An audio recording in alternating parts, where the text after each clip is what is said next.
Hey guys, so I've had the report from Jaden's diagnosis for just over a week now. So I thought it was about time I did a video of just quite a not general, but I don't want to go obviously into too much specifics.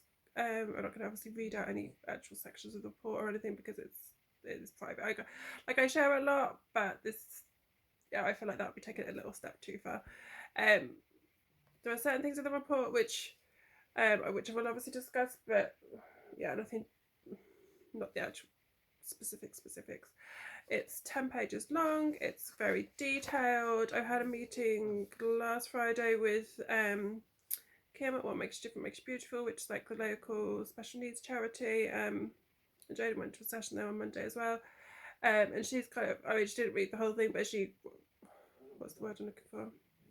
Scanned through it all and said, yeah, it looks great. It's very detailed, all those kind of things. So obviously the main thing, I took Jaden to the GP when he was 20 months old, and the word autism was already in my head by that point. I'd started doing research, he'd had regressions in development and those kind of things, and to me there were already signs of autism at 20 months old. Through the NHS, because of his delays, it's kind of ridiculous in some ways. There's one criteria that they have to fulfill.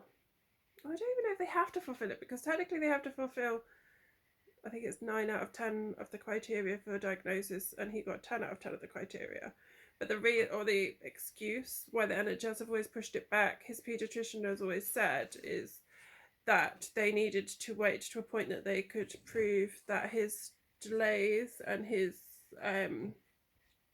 originally it was his speech, but now obviously that his speech and his language were at that point, that his learning difficulties, obviously there are other ways that you can have autistic traits without being autistic, so they needed to get to a point where they could say that his difficulties could not better be described as global developmental delay or learning disability or things like that. Although you can have those alongside autism. It's very confusing. Yeah, you can have those alongside autism, but they needed to be able to say that those weren't the cause of his traits. So it does say, this one bit I will read out, on one of the final pages, if I can find it, it does say, so the clause, it's clause E, is that term? A, B, C, D, E. Yeah, anyway, it's clause E, and it says these disturbances are not better explained by intellectual disability or global developmental delay, to which she's put, Jaden has some learning needs, however his learning needs are not considered to account for his difficulties as described in this report. So that's all the NHS would have had to do. Yeah, to me it's bizarre. On the NHS, although we had we should have had a full referral by now for Umbrella, potentially it could have took up to another 2 years until I had, or longer if you didn't meet the NHS criteria. Although this report is done based on the same,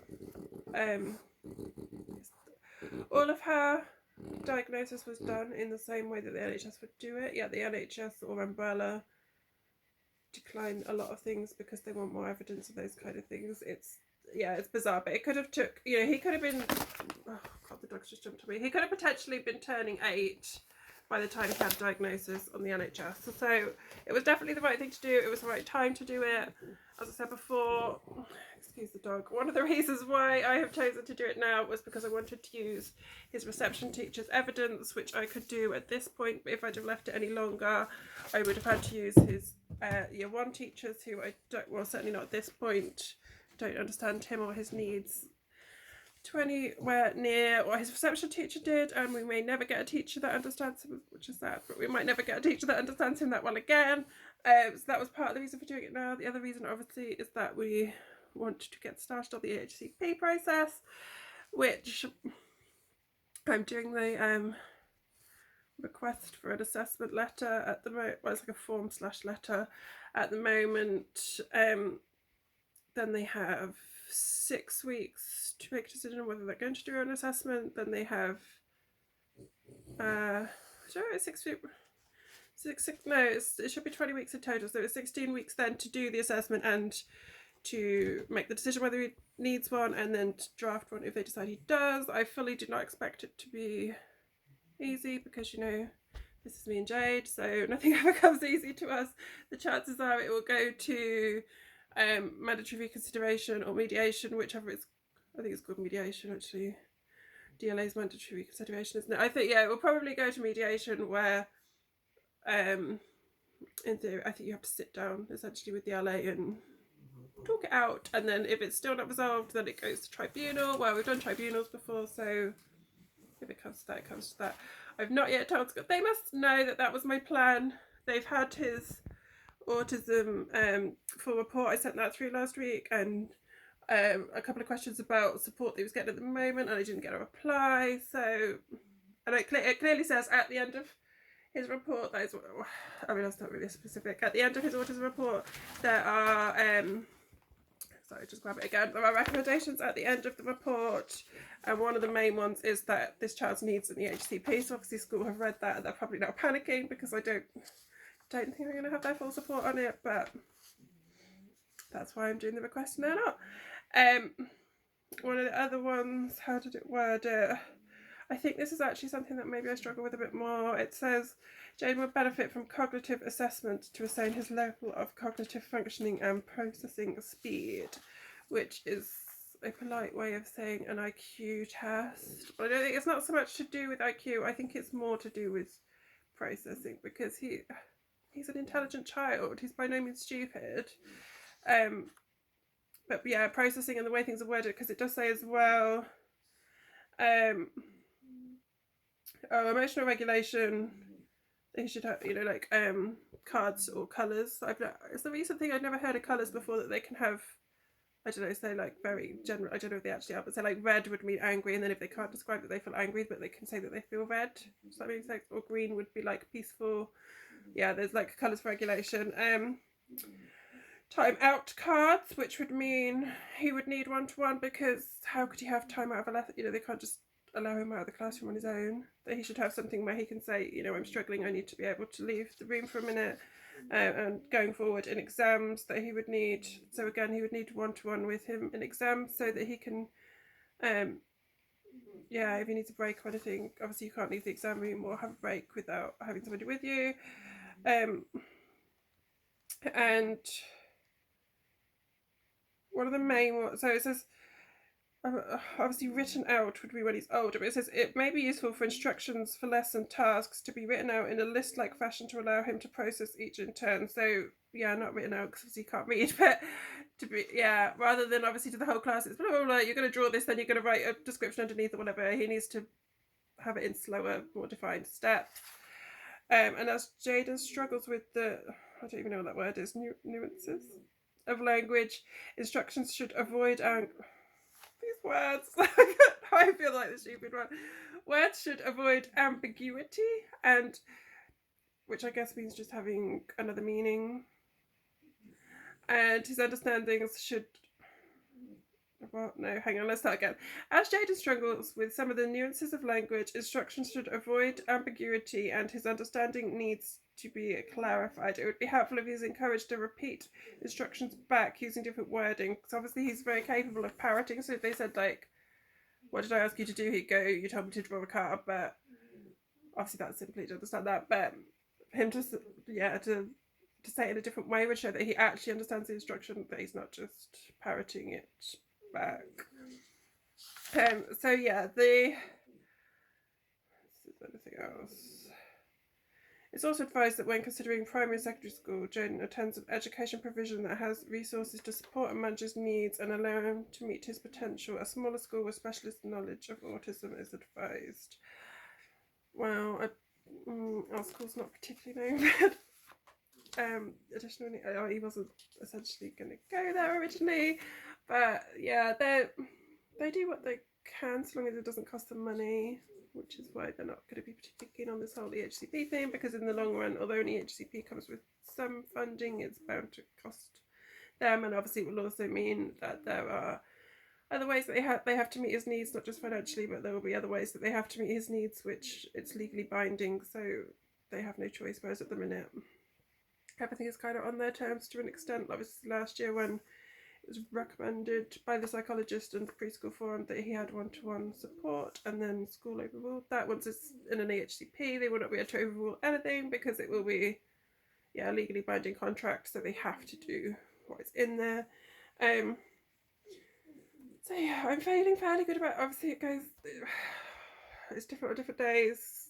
When I was preparing for it all, I think the stress of it was the hardest thing, and then once it's not over, because obviously it's never going to be over, there's, as one battle ends, another one begins. But yeah, reading the report, I feel as though the report is a true reflection of Jaden, and that's the most important thing, because I didn't want people to ever go, well, you've paid for a diagnosis, they've put whatever you told them to put in the report. That is not the case whatsoever. It's a true reflection of Jaden from what she's picked up, what I've told her, what the teachers have told her. But it's a true reflection of my child, and that was the most important thing. That we've got the right diagnosis for the right reasons. The autism one, to an extent, I've always been, it does hit me every now and then, and obviously I do get upset, but it's more, how do I explain it? It's so hard because I still try to be so correct and everything. I don't want to offend anybody with the way that I say things or the way that I feel about things or anything else. But autism, in a way, I've always been very at peace with, because he can potentially, with autism, you could live not perfectly normal, but you can live a relatively normal, independent life. So that to me has never been what scared me. The learning difficulty side of it scares me more, because potentially that could be, obviously they're both essentially lifelong conditions, and how he gets on in school, it's not knowing the future. I don't know whether my child will ever really live an independent life. My fear is that he would always be quite vulnerable in a vulnerable adult, in terms of easily led and those kind of things, and whether we'd be able to manage money, whether we'd be able to live a normal day-to-day independent life. If I could have him in bubble wrap, I'd have him live with me until he was 70 and I was 93. I wouldn't be 93, I'd be 99. Yeah, that's what scares me more, and I think that's what I struggle with more, is the kind of learning disability side of it. The autism, we kind of as we learn more about it, we can help him, he can help himself to learn ways of coping and all those kind of things. The learning disability side of it definitely scares me more. I don't want to ever offend anybody with anything that I say, and I know some people would jump on with different opinions to that, but that's how I personally feel and what scares me more. And even with Jade, I think that he finds that harder. He gets frustrated with his brain anyway, and this is way beyond anything that I've ever said to him. I'm very careful in what I do say to him, the way that he's told off and those kinds of things. But he will use the phrase, he says the words that he hates his brain. If he's distressed, if he's done something wrong, if he's bolted off down the road, and I have to tell him off in those situations. I can't let him think that it's okay to run off down the road and those kind of things, because it's not physically safe for him. At the minute we're struggling, he doesn't want his harness on, at those kind of it's a battle. He's fighting with me, screaming that I'm ripping his arm off, and I'm trying to get his harness on him before he bolts off down the road after school and those kind of things. But by the time he calms down afterwards, he will say that he can't control his brain, and his brain tells him to do bad things, and he wishes his brain didn't, because he's not naughty, his brain's naughty. And yeah, it's a difficult one, and that's why it almost kind of crosses over with ADHD, because it's that kind of impulse control of at the time he's doing things before he's actually stopping, processing, and thinking should I do this, which I know any child can be like that. But yeah, so that's the kind of the naughty side of it. If he's done naughty things, he threw the dog's toy the other day and it hit the TV, and I was oh, yeah, he will say, well, it's not me, it's my brain, and I'm that's okay, we're teaching your brain to be kinder or nicer and those kind of things. But when it comes to when he's punching himself in the head because he knows that he can't do things that the other children can, that's when you can see instantly when I start talking about that, the tears come in my eyes, because that's a whole different thing. So the learning side of it, obviously it comes on to an extent that comes under autism because it's developmental, but the fact that he might never be able to do some of the things that other children do, or that he might never have that, I don't want to say the word intellect, because he's a very clever child, but in terms of his reading and writing and those kind of things, yeah, that's what scares me more.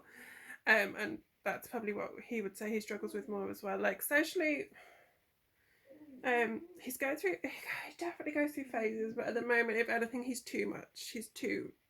It's not that he, you know, stays back and doesn't talk to anybody. If anything, I mean, it doesn't tend to be children his own age, but adults and babies, he tends to gravitate towards, and he just kind of like talks 100 miles an hour, and like if a mum's talking to another mum and he's trying to talk to them, and yeah, all those kind of things. So the social side, I don't think he would see as a problem. I kind of have to sometimes say, like, take a step back and just give people a break, you know, just try and see whether they're engaged in the conversation. You know, he doesn't pick up on those kind of social cues, but to him, he wouldn't see that social kind of thing as an issue.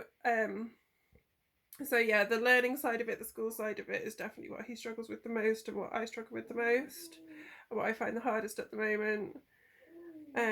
But we're doing okay, and hopefully this EHCP. I mean, I'm not expecting it to be done in 20 weeks in the slightest, which is the normal time frame. If it takes a year, it takes a year. But if by this time next year that means he's got, well, I'd like to say full-time one-to-one support. Whether that's realistic, it may start lower, and it may they get the HCPs get reviewed. That's what I'm looking for. Get reviewed every year, so potentially he might have 20 hours, and then the following year make it up, and then by the time he was, you know, like 8 or whatever, then it might be full-time. But it's a start, and yeah, we're doing okay. It's, you know, it's never easy, but we survive, and it feels like we're at one of the best points that we're at, just because we've got this diagnosis, we've got the HCP underway, well, it will be underway. So yeah, it's never easy, but we get through.